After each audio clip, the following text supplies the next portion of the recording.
Once upon a time, there was a Dal'Rok, and there it is.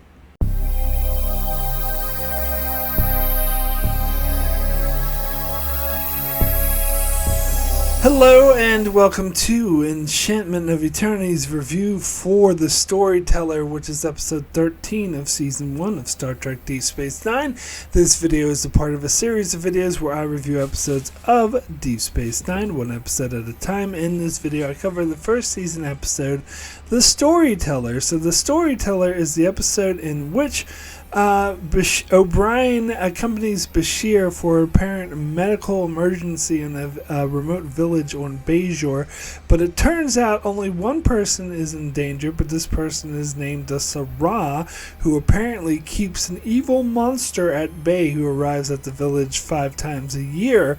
They later find out that this evil monster is in fact a manifestation of the village's fear that was used by an orb fragment, and the Sirah uses the orb fragment to control it. However, the Sirah does die, and before dying he names O'Brien his successor, and the village fawn over him. However, O'Brien doesn't really want the job. He wants to give it instead to the Sirah's apprentice, but the village won't accept him. And then O'Brien goes to confront the Dal'Rok, and it goes terribly, and the village is about to all get killed. But Bashir realizes that this was the Sirah's idea, was to get his apprentice to gain the village's trust by saving O'Brien and defeating the Dal'Rok, which he does.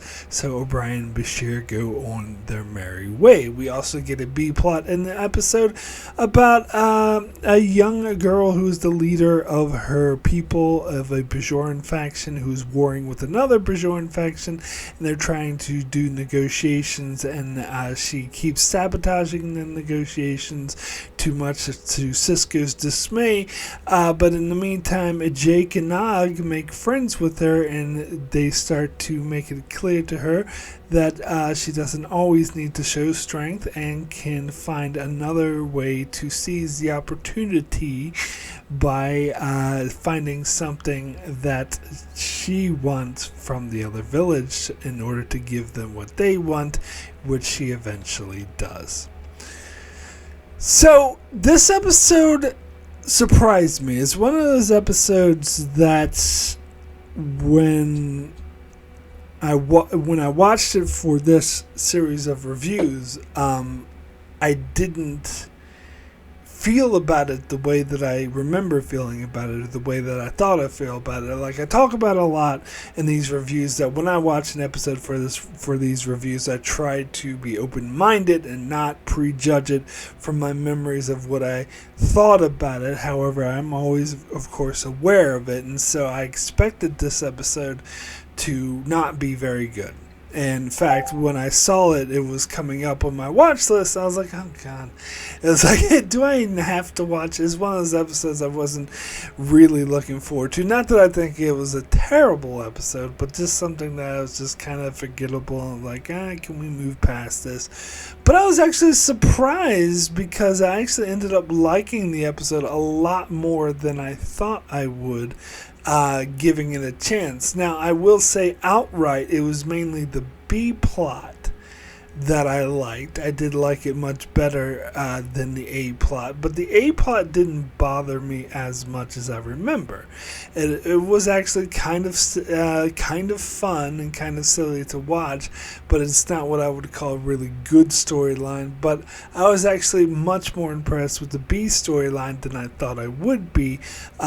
I talked about in my review of the Nagus how they had a storyline about Jake going out and being up to no good with Nog, but it turns out he was teaching him how to read, and Sisko was very proud of him. And how that storyline, I didn't care for it. It felt like an after-school special, and it just felt cheesy. That's what I was expecting this storyline with Jake and Nog to be like, because I do have memories of the storyline being another BS Jake and Nog go around and do wacky things, which they did a lot in season 1 and a little bit in season 2, which and a tad bit in season 3, which I am not a fan of. I've never been a fan of the whole Jake and Nog thing. However, as I said, I gave it a chance and tried to, judge it on its own merits and not what I remember it being. And I had found out that I actually really liked it. Much to my surprise, that it didn't come off as an after-school special, because that Negas storyline with Jake and Nog, I remembered it being cheesy, and when I saw it, it was indeed cheesy. But this one actually, I thought this one would be like that one, but it wasn't. It was actually kind of good. But anyway, let me start with the A storyline. And it is an A storyline. I had other people say, oh, maybe they're both main storylines. Not really. The episode's called The Storyteller, and I think the main focus is on the Bashir and O'Brien storyline. Now, this script for this storyline was a pitch done by a writer, apparently the same writer who wrote Times Squared in season 2 of TNG, and it was pitched as a TNG episode way back in season 1, and apparently it was rejected. But when Michael Piller joined the team in season 3, he liked it. He saw the script idea and he liked it and he wanted to do it, but every time all the other writers were against it and shot it down as too cheesy. But when they were making Deep Space Nine, they were very, very desperate for scripts at this point in the stage, because it was this was before DS9 even aired, so a lot of writers still weren't sure, how to write for it. So this was Michael Piller's opportunity to finally spruce this script up and have it done. So he had the original writer of the script come back and adapt it for DS9. I do wonder, I couldn't find out in my research which characters were focused on in the original TNG script. And it was probably an away team led by Riker. But who was the one who became the storyteller? Was it Riker? Was it Data? Was it Geordi? I don't know. It's hard to see. They must have had a different dynamic, because I couldn't see anyone having that O'Brien dynamic of not giving a shit and not wanting this. Now, the other thing about this storyline is, and I talked about this before in another video I did, that when Michael Piller approached Ira Steven Behr, apparently took him to a baseball game and approached him to do Deep Space Nine, he knew he was having to pitch Ira Steven Behr into coming back to Star Trek, because Ira Steven Behr was Michael Piller's right-hand man in the writing staff for season 3 of TNG. But after that, Ira Steven Behr really didn't like his time there and promptly quit at the end of the season, even though Michael Piller really wanted him to stay. He had gone back and done a couple of freelance scripts, or at least one. I know he did Cupid, that Michael Piller talked him into, because Ira Steven Behr is a huge Robin Hood fan. But anyway, he wanted Ira Steven Behr to come do Deep Space Nine, and he promised that for the first couple of years he would, be an executive writer, kind of similar to what his job was in TNG, but then said after a couple of years that he would take over as showrunner. So that was always the plan from the beginning. That's what Michael Piller pitched. And Ira Steven Behr's condition for taking this job, because remember, he was having to sell Ira on this job because he kind of sworn off of Star Trek. So Ira Steven Behr's condition for taking this job was that O'Brien and Bashir, even though at this early stage in the development of the show, Bashir was actually called Amaros, but regardless, that those two characters would become good friends. And Michael Piller was like, whoa, of course, yeah. When he heard it was a condition, he thought it would be something like serious or something he didn't like. It's like, no, if you want to make those two good friends, go right ahead. So this was always Ira Steven Behr's idea from the beginning. In fact, it was his condition for joining the show. And so this is the first episode that really takes that step. and making them friends. And I like how they do go slowly about it, because they are not friends by the end of the episode, but they have sort of had this shared experience, and it's sort of taking the first steps or building the blocks for their friendship, which would become one of the most solid friendships of the entire show. And so it is interesting watching the storyline simply from that standpoint. I do feel like the way O'Brien's written here, though he comes off as kind of a dick to Bashir like that. I think there's no reason for him to be so pissy with Bashir. I know he's like, they try to portray Bashir as arrogant and annoying, but I think they go a bit overboard a little bit with with how annoying he is. But even so, like, I don't think he's all that annoying, and I think that O'Brien is kind of being a dick, as I said. Like, the way they're in the runabout, and O'Brien's clearly agitated by Bashir, and Bashir actually, to his credit, catches on to this, and he's like, "Do I annoy you?" He's like, "What kind of question is that?" And like, and when Bashir asks him, like, "What are you thinking about?" O'Brien's like, "What I'm thinking about? I don't know what I'm gonna do. Run a diagnostic when I get back to the station." Satisfied? Like, he's being very agitated and very adversarial. In fact, when Bashir like asks him something later on, he's like, "Can I ask you a question?" O'Brien has this look like, "Oh, Jesus fucking Christ, just shut the fuck up." And I think that's unearned. It seems like there's no reason for O'Brien to be so agitated at Bashir. I don't think it's kind of earned. Now, I do know why it's written this way, for laughs, to be ho ho ho, isn't this funny? But I don't know. It just came off to me like he was being a dick. But that being said, there are parts of this scene that I did find humorous. Like, I liked the whole thing about him saying, Julian, it's like, "Call me Julian," and just how awkward that was for O'Brien. It's like, "Oh, we've reached orbit, Julian." And then, of course, there's this bookend at the end where, Dr. Bashir comes up, and on second thought, "You don't have to call me Julian." And O'Brien smiles and is like, "Right you are, sir." And he's happy. So that's, as I said, that's like sort of the building blocks of what their friendship would be. So yeah, when they were on the planet, I loved their camaraderie, the kind of chemistry that they had, the little banter back and forth. In particular, I like when, O'Brien was made a Sarah, and he didn't want to be, and he was obviously very ticked off and agitated. And I can't remember exactly what he said. He said, he said something, and Bashir had this, come back for it, and O'Brien's just like, "I'm glad you're enjoying yourself, Julian." He's like, "Oh yeah, I wouldn't miss this in the world." Like, that kind of banter that they had was actually really good.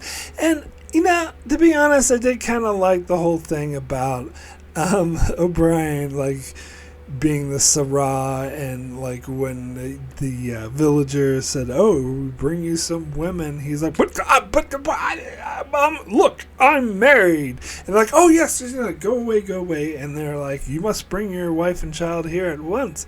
He's like, "Well, I can't stay here," and he's like, "But we'll all die."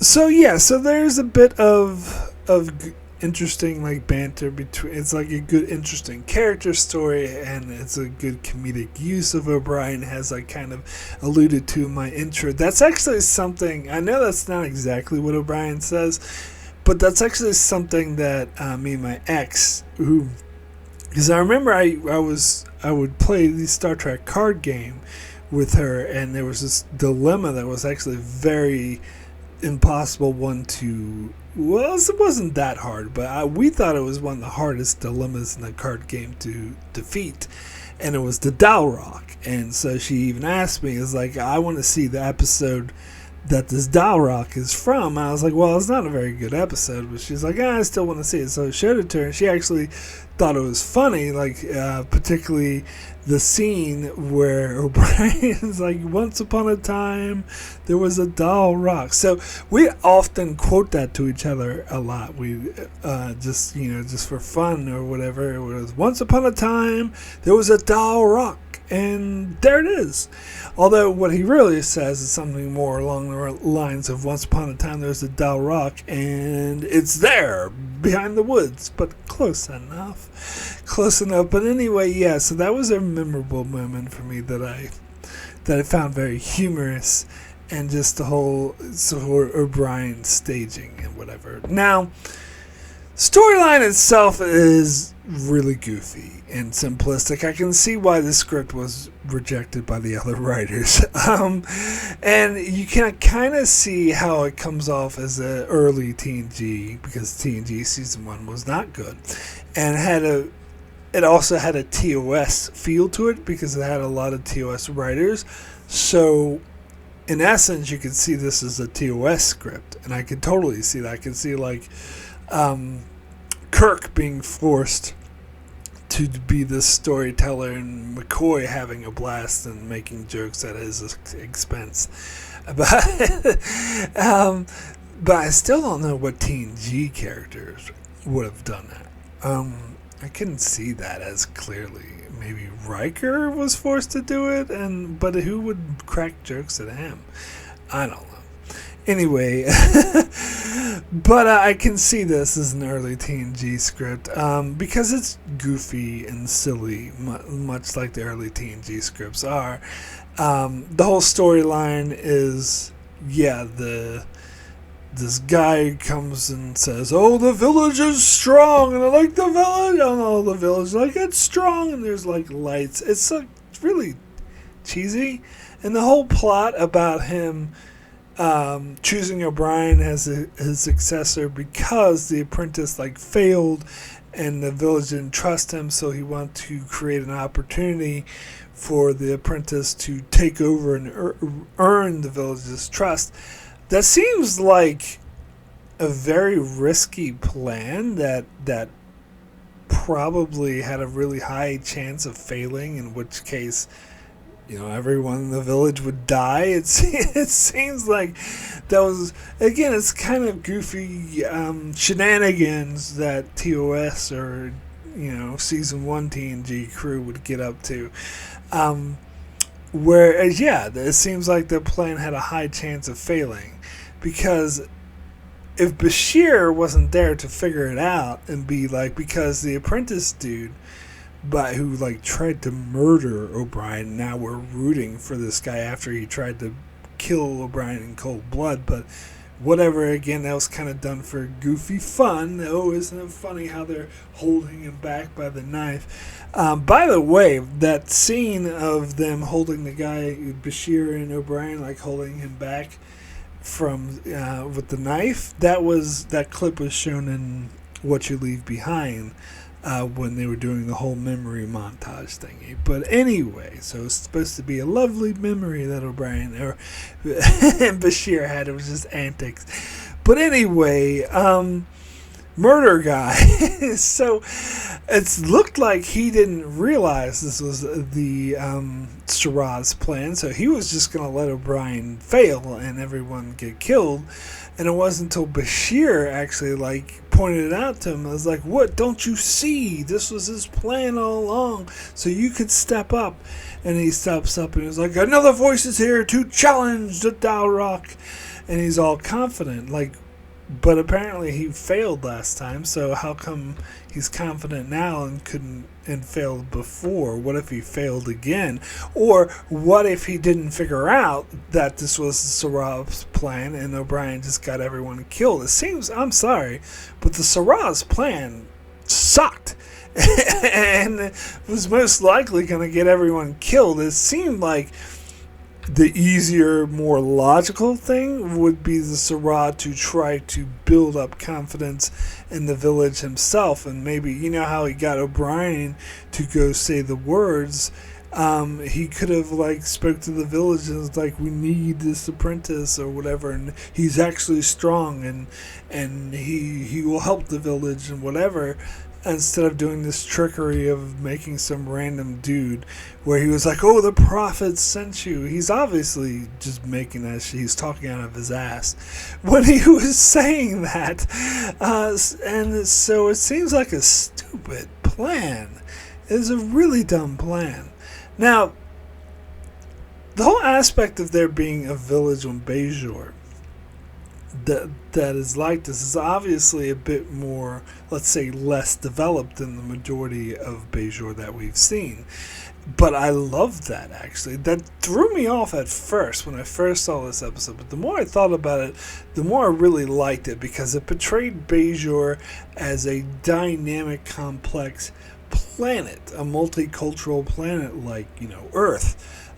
There's not just one monoculture. We're not all the culture of Earth. We all have different cultures and societies and society structures and everything. And so Star Trek is infamous for having every race being like a monoculture, where like the Klingons are warriors, the fucking Vulcans are logical, and the Betazoids are emotional or whatever. Like, they all have like a single trait. And I love that they're portraying like Bajor as a complex planet, that even the B plot plays into this as well, where there's many different cultures and that have their own sort of structures and whatever. And this is a village, a smaller village, most likely, and they didn't say this, but I get the impression it's in kind of a more remote, less developed part of Bajor. It would be like if this was a village in the Amazon in South America, or like or village in India, or Australia, or like something like with a different culture, because there's different levels of development and culture and different kinds of cultures on Earth. So it makes sense, if Bajor is a whole, planet just like Earth, that they would also have different monocultures, and not all of them would just be the dominant what we see from Kira.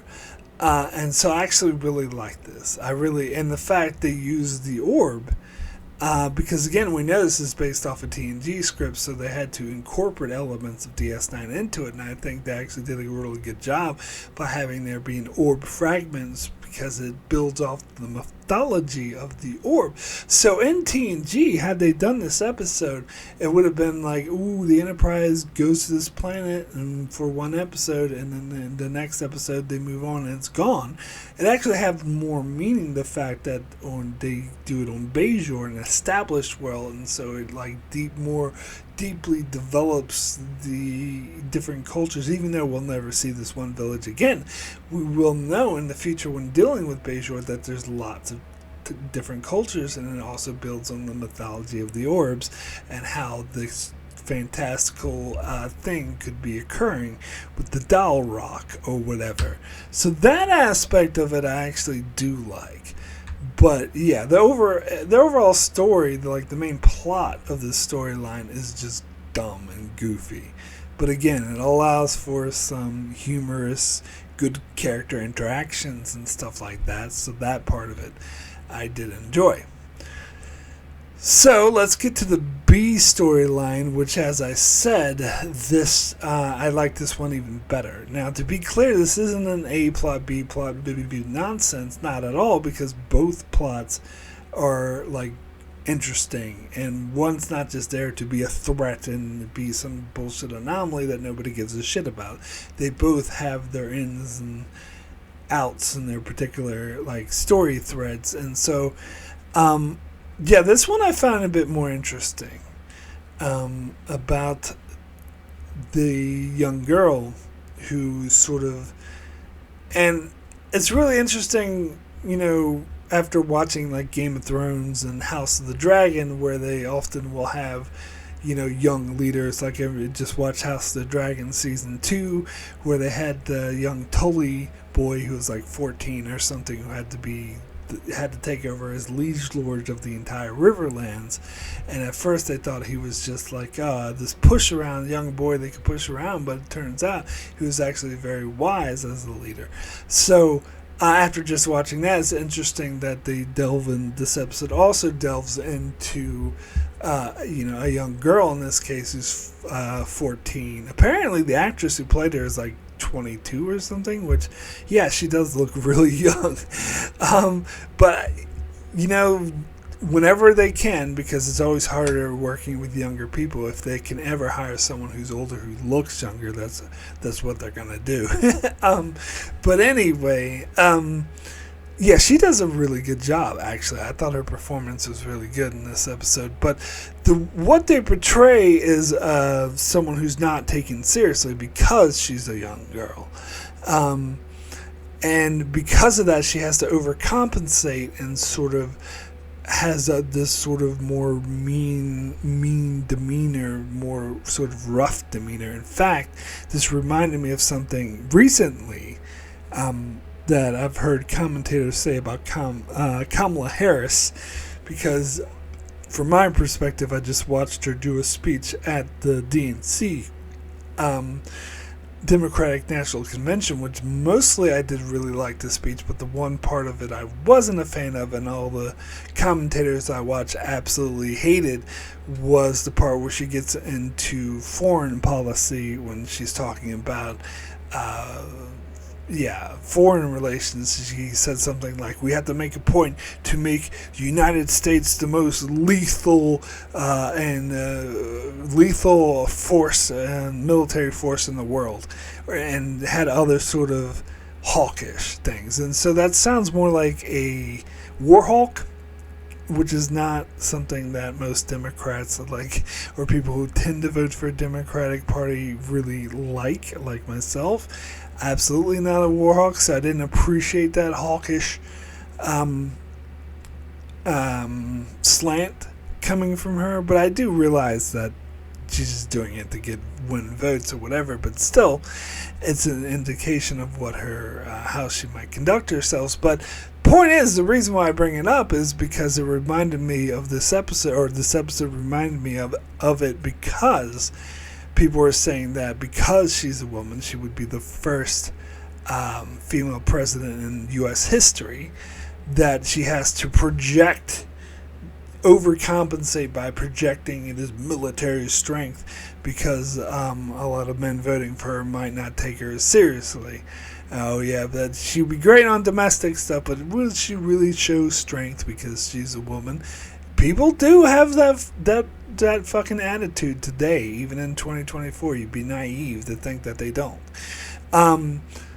And so I feel like she's aware of that and is overcompensating, and that's why she's coming off as a war hawk, which is actually just alienating some people in her base. But anyway, not here to talk about U.S. politics, but it did remind me of that, and so I understood what they were going for in this episode, that she, the young girl, was overcompensating. And to be fair, I think she's correct in saying that people would take her less seriously. I think that's obvious from the way that the guy from the other village is behaving. He's treating her like, oh, little missy, and if your father were here, he would listen to me, but you're just this young little brat or whatever. So he's clearly condescending to her and not taking her seriously. So I don't think she's wrong for feeling like she needs to project strength in order to combat this image of her as this naive young girl. I watched another review where they thought that she was a terrible leader, because of course she was, because she's a young girl. I don't agree, actually, and particularly what she does at the end makes it clear to me that she's actually a really good leader. But even with her sort of hawkish, stubborn attitude throughout most of the episode, I don't think she's entirely wrong to have that attitude, at least to feel like she needs to project strength. She does take it too far by being completely stubborn and not listening to any of the talks to be sure. But again, it shows that she's young, but she learns by the end of the episode. And I love the relationship with Jake and Nog. And again, this we get some funny humor. And this storyline, arguably even funnier than the A-plot. Like particularly the moment where Jake and Nog go to her door to introduce themselves, and Nog's too chicken shit to do it, and it's like, go on, Jake. And it's like, me? You're the one who wanted to come here. It's like, but you're the one. And they start arguing, like fighting each other, and she opens the door. She's like, what are you two doing? And then Nog just looks at her slack-jawed and is like, I'm Jake. I'm sorry, I found that really hilarious. And Jake is actually more sort of cool in this situation. I think he's clearly not as sort of into her, doesn't have a huge crush on her the way that Nog does.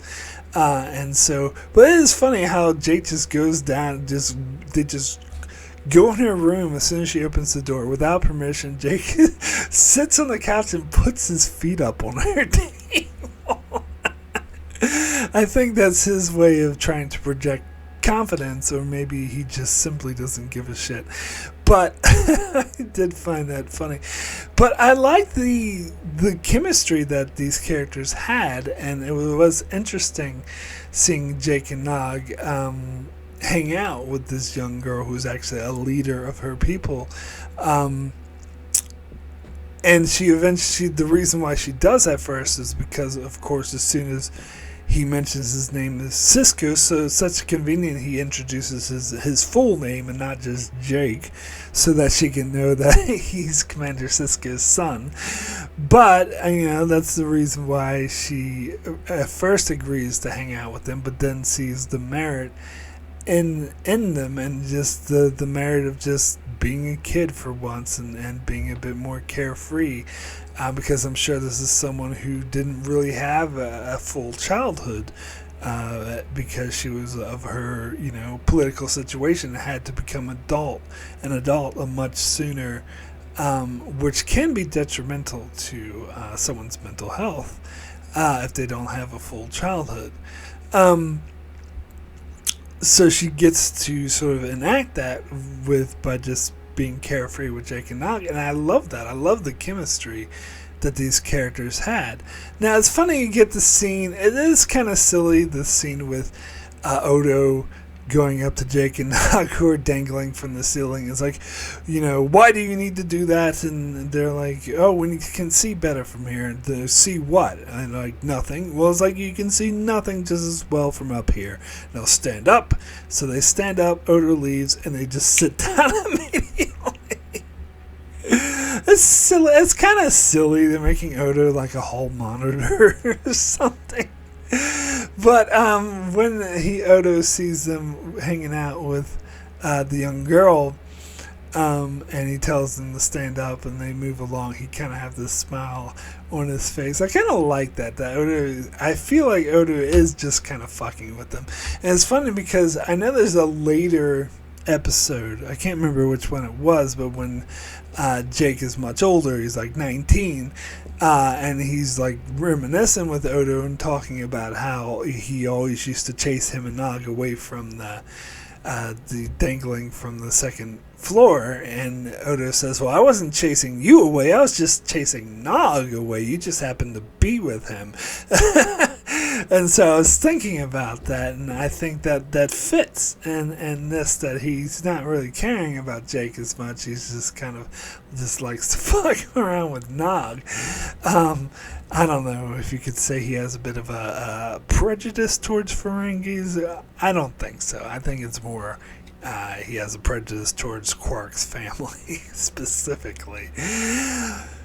But anyway, the whole prank, and I remember this being really stupid, but I actually thought it was kind of funny, the prank that Nog gets out Odo's bucket and like trips and falls, and Jake thinks it's Odo, but it's really oatmeal, and he's like, very funny, and he gets all pissed off, but then they all start laughing, and I was like, even before I saw this episode, as they're sitting there laughing, I'm like, Odo's gonna show up in 3, 2, 1, there he is. It's so obvious that was the gag they were going for. And I think they even played it over the top when Nog tried to run away, and Commander Sisko called him and was like, what's the rush? Like, that was a bit over the top or unnecessary. But yeah, it was kind of funny. And it was interesting that, the young lady went to Sisko later and took full responsibility and was like, did you ever try to impress the young girl before? And he was like, I may have. I like that. Again, this is like really good. I like the chemistry and the interactions between the characters. And I did find it kind of funny when Odo showed up to force Jake and Nog to clean his office. But right before she went into the negotiations, they don't actually show the negotiations, which I'm a bit disappointed. They just show her talking to Commander Sisko and saying what she's going to do, what she is going to offer. Although I do think when Nog was talking to her and saying, well, what the problem is, and they're like, oh, these people have something I want and I don't want to give it to them, and Nog of course is like, well, do they have anything you want? Because he thinks about it as a Ferengi. And I think it takes her too long from that point to figure out, hey, let's do a negotiation. Like, it seems like it took her far too long to get there. It was kind of obvious what Nog was getting at, and she should have figured that out immediately. But but she's talking to Commander Sisko saying, oh, we're going to do this trade agreement where I'll give them the land back, but they'll allow free trade through the land, and it's a deal that benefits everyone. Everybody benefits. So that's a Lost reference in case you don't know. But anyway, so that's I like, and then of course, Jake and Nog are there to wish her luck, and she kisses Nog on the cheek, and he goes all crazy. Like, that's fun. That's fun. Now, here's the thing, and I know I might get some disagreement on this one, but I can't help but think that this is the Nog's betrayal in the storyline is very inconsistent with, in season 3, Nog insists on going on a double date with Jake, and he goes on a double date where he insults his date, and it says that she should just shut up and look pretty and chew his food for him. And he's like, I'm a Ferengi, of course I would do this. And the way they portray Nog is like he's completely naive of alien cultures, like he's only aware of Ferengi cultures, even though, as far as we know, for the vast majority of his life, he lived on a Cardassian alien space station and interacted with mostly non-Ferengi, and actually wasn't really raised on Ferenginar, and so should be fully well aware of the customs of other people, which in this episode comes off. He realized that she's the Bajoran and he has a thing for her, so he's not going to tell her to shut up in his food. So I maintain, and some people might say, oh no, that other portrayal, the other episode in season 3 actually is the one being consistent with Nog, because he's a Ferengi, and Ferengi are misogynists or whatever, which they are, and I won't argue that.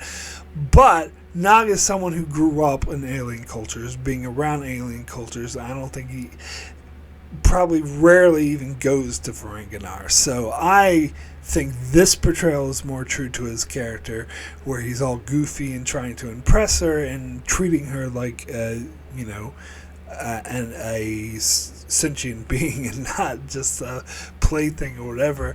And so that portrayal in season 3, that I think is off. Either way, it's inconsistent with this episode. The two of them jive. This episode contradicts that he would act that way later, because this episode shows that he actually does know how to behave around other women that aren't Ferengi. And season 3, he's acting completely naive, like he's shocked that people wouldn't behave this way, which is stupid because he's lived among aliens his whole life. He knows how other cultures treat women. But anyway, it's not like he's saying, oh, the Ferengi way is better. It's that he's naive that anyone would even behave another way, and that's dumb. But anyway, that is more complaint about that season 3 episode. I can't even remember which episode that is that's in, but yeah, as I said, this episode it doesn't jive with this one, and this one's better. Anyway, I would now like to thank all those that support me on Patreon. It's very much appreciated. It does help me continue with my channel. I'll give a very special thanks to Antarius and Brandon Neil House. Thank you both so very, very much for your strong support. And I'd also like to give a shout out to Greg Marley, Francisco, Chuck Hooks, Kyrie091, Anthony D. Benedictus, Ricky, Matty Jester, Joe Lavals, Alessandro Miguelasio, Norman Buchwald, Stephen Kennedy, Britton Berg, and Allison Fordyce. Thank you all so very much for your support. So we do have a few patron comments on this episode. First comment is from Norman Buchwald, who says, this episode demonstrates that in some ways the authors hadn't fully planned out the state of Bajor and seems actually quite peculiar compared to later seasons. The B storyline about the teenage girl as a leader actually is quite good and interesting and amusing, with Jake and Nog's involvement and Cisco as an advisor to her. I really wish we had follow-up on her story. The A story, on the other hand, oh my. The A story could be any TNG story about a peculiar planet or colony dealing with this being and having someone taking the role as the storyteller. But to identify this directly with Bajor is odd for sure. And since this being is never brought up again, whether in relation with the prophets, the Pal Wraiths, or even mystical locations, it's really oddly placed. It does attempt to begin the friendship bond between Bashir and O'Brien, at least. But otherwise, O'Brien's dilemma is just plain odd. I could see Geordi, Troy, Crusher, even Worf from TNG having a similar dilemma if it was a planet/race of the week. I guess it could have taken place in Voyager going forward, imagining Tuvok and Neelix, by just stating this. I think I may be improving the A story. I will give this episode a 4 Dal'Roks out of 10. So I actually think it fits well into Bajor. As I mentioned before, I think it fleshes out that all the villages are different. Now, the Dal'Rok itself is not really important. Like, it's not as important as the prophets of the Pal Wraiths, and it doesn't fit into the overall mythology because it's just localized. Like, it's just specific to this one tiny remote village that nobody cares about, and it's something that it's just that the village used this orb fragment to create something that manifests the village fears in order to unite the village. So it is specific. It's not really a creature, it's just something that they made up that manifests the fears in order to keep the village in line. So it's just very specific to this one remote village that nobody cares about. So it's not like a major aspect to the mythology. So that's how I rationalized it, at least, and so I totally buy it.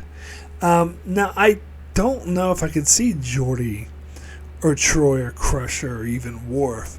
Maybe Worf. Maybe I could see Worf in the O'Brien's role, where they try to treat him as a Sorrel, and it was like, "You warrior does not do this," or whatever. Maybe. Or maybe, I don't know. I couldn't see Troy or Crusher in this role. Definitely not Troy, because she would be more graceful. I could see Troy in the role of Bashir was in, of like sort of making fun of Riker if Riker was the one who had to take it over. I don't know if maybe Geordi I could see. I don't know. But Tuvok and Neelix? No, I could actually totally see that. Tuvok being in O'Brien's role and Neelix being Bashir's role. Yeah, I could see that. Anyway, next comment is from Stephen Kennedy, who says, I have a love-hate relationship with this episode. I'm not talking about the Irish TV show Love-Hate. I really enjoyed the Jake, Sisko, Nog, and the little lady storyline. I'm not a little lady and throws a drink over Quark. That was a great scene. This was the first time we saw Odo's bucket and let Jake and Nog sit down. You heartless changeling. Do changelings have a heart? The part in the village gets a 0 out of 5, so my rating is 3.25. Let's join together as a community and say this. Enchantment of Eternity is strong. It's a strong channel and must get more reviews must get more views to fight this YouTube algorithm. Repeat this 3 times out of 10. My Star Trek Olympics events were Best Friendship in the Trek franchise, Best Romance, and Best Recurring Characters, and so on. I did this on IMDb about 16 years ago, so I guess it's lost forever. Oh well. But anyway, yes. Send the good vibes to my channel. It is strong. My channel is strong. But I forgot to mention the scene where Quark's like, and something fizz bubble juice for the little lady, and just throws it in his face. Is like, I'm not a little lady. And then he's like, I'm still charging her for that. Classic Quark line. And again, this goes along with her character because he was being like condescending to her and treating her like a little child, and she needs to project strength, so it was obvious why she got pissed off about that. But yeah, I did think that was a funny scene. Anyway, next comment is from Antarius, who says, I really think Sisko should have granted O'Brien's wish at the beginning. Not only is it really unnecessary for him to come along in the first place, but in addition, Sisko does certainly owe him for being the substitute teacher lately. The B plot was okay. In my opinion, Odo should change his priorities. Instead of admonishing Jake and Nog for sitting at the spot, he should police Worf for threatening and hurting people on the promenade, or arrest Rom for attempted murder. This is not the first episode that makes it seem like a big deal that a girl or young woman has political power. For example, the Dauphine from TNG. Maybe I forgot an episode, but they never show this scenario with a young man, so this feels like gender discrimination because so it looks like the status is only questioned when the young leader is female. The A-plot was terrible. The mental power emitting from the heads of the villagers looked so cheesy. Is this a village of augmented super Bajorans, or why do we never see any other Bajorans being able to emit magic lights from their heads to create a supernatural phenomenon with emotions? This would have worked a little bit better if this was not a Bajoran village, but some village on a random planet. The only positive aspect of this plot was to witness the first beginning of the friendship between Bashir and O'Brien. So my rating is a 3 out of 10. So yeah, I'm going to headcanon again. Well, I don't think headcanon. I really think it was an explanation, because the Bajorans don't have superpowers. They're not able to project lights from their head to defeat a monster. this being was created using the orb, and it was created. So, in other words, the magic isn't coming from the Bajorans themselves, it's coming from the orb fragment. The orb fragment is, and as we've seen, orbs do have these mystical abilities to whisk people away and give them visions. And so the orb fragment created this. The Dal'Rok is basically, I call it Darmok, the Dal'Rok. The Dal'Rok is basically an illusion created by the orb fragment. And it has some, not necessarily an illusion because it can affect matter, as we see it can destroy the village, but it is essentially just an illusion and created by the village's fears. And so when the village gets together and conquer their fears, the manifestation is the lights coming from them. But really it's all an illusion from the orb fragment. That is my headcanon sort of explanation for that. It's so the power is not coming from the Bajorans themselves, it's coming from the orb fragment. At least that's how I look at it. Yeah, you make a really good point about Odo getting his priorities straight. When you're talking about policing Worf, definitely that's making a reference for anyone watching this who didn't catch the reference. That's a reference to the episode Birthright, where Worf is on Deep Space Nine. He nearly throws this Eurydian off the balcony, off the second floor, and Odo no security shows up to stop him. Odo doesn't show up to stop him or anything. So it seems with some of those things. In the attempted murder, when Rom tried to murder Quark, he doesn't even get charged. So yeah, it does seem that Odo is kind of sucks at his job and wastes his time telling two teenage kids to stop dangling from the ceiling instead of doing his actual job. But anyway, yeah, I think the Delphine was a little bit different. I mean, it's kind of similar, but it's not.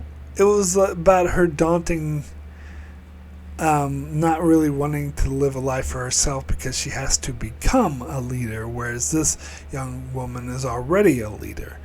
And I'm trying to think. I'm pretty sure there's one with the male. I know there's that episode in Strange New Worlds where but the male wasn't really, the little boy wasn't really a leader. They play it off as if he's the leader, but he has to live perpetual torture in order for everyone else to benefit or whatever. Sorry for the spoiler for that episode, but so I guess that's different. But I think there was another episode that had a young male leader, but I just can't think of it right now. Anyway, next comment is from Kyrie091, who says, "The Storyteller, more like the boring smeller, 'cause this episode stinks." Mark, I don't remember this one. I assume it isn't good because it's season 1 and we haven't met Vic Fontaine yet, whom, as we all know, is the accumulation of Star Trek. Isn't that right, Pally? Off-topic question, what's worse, Vic Fontaine saying Pally or shitty Borg Queen saying Janeway? I think the answer to that question is the Borg Queen saying Janeway. That is worse. Because it's dumb. It's cartoonish. It's like Scooby-Doo villain type bullshit. Whereas Vic Fontaine saying Pally is not the most annoying thing about him. The most annoying thing, Pally's only annoying because Vic Fontaine himself is annoying. It's just, But anyway, you kind of do make a somewhat good point that this episode is automatically much better than any episode that Vic Fontaine is. But anyway, not really, because there are some good episodes that he's a side character, only appears in a couple minutes of, but any episode that focuses on him automatically worse than this episode. Anyway, which I know is the opposite of what you said, but you know, I get your humor. But anyway, thank you so much, patrons, for your comments. So my rating for the Storyteller out of 10, I'm actually going to give this a 6.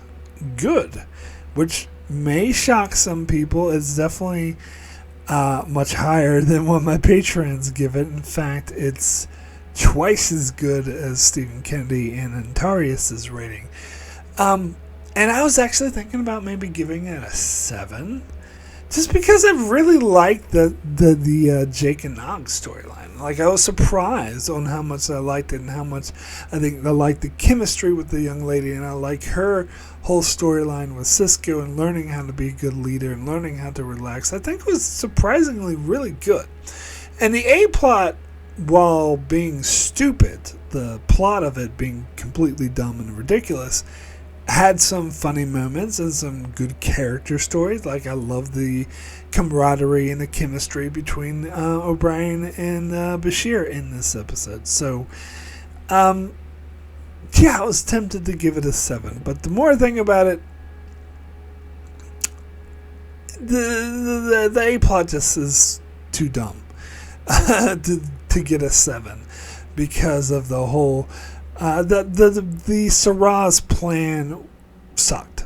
He probably, most likely, would get everyone killed. He was just lucky that Bashir was there to figure it out. And it's just goofy. And it's just dumb. The village is strong. Like, it's just silly. So because of that, I had to bring my score down to a 6. But I'm still giving it a 6. Like, when I first saw this episode, or saw it was on the list and knew I was going to have to watch the episode, I thought I was going to give it a 4 or 3, which I believe I have given it a 4 in the past. But as I said, I was actually surprised at how much I liked the Jake and Nog storyline, so I am going to give this a 6. I think it is a good episode, surprisingly good. I didn't think I'd like it as much as I did.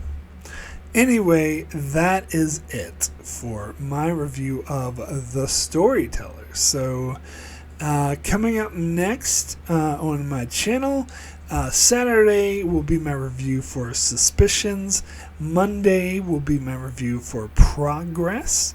Thursday, I'll be my review for Rightful Heir. And then next Saturday will be my review for If Wishes Were Horses, which I'm guessing I'm not going to change my mind about that episode because I think it totally sucks. But we'll see. You never know. Anyway, be sure to check out my channel as I continue to cover Star Trek Deep Space Nine and Star Trek The Next Generation, and many other shows as well. So be sure to subscribe so you can keep up with all of that. And thanks a lot for watching.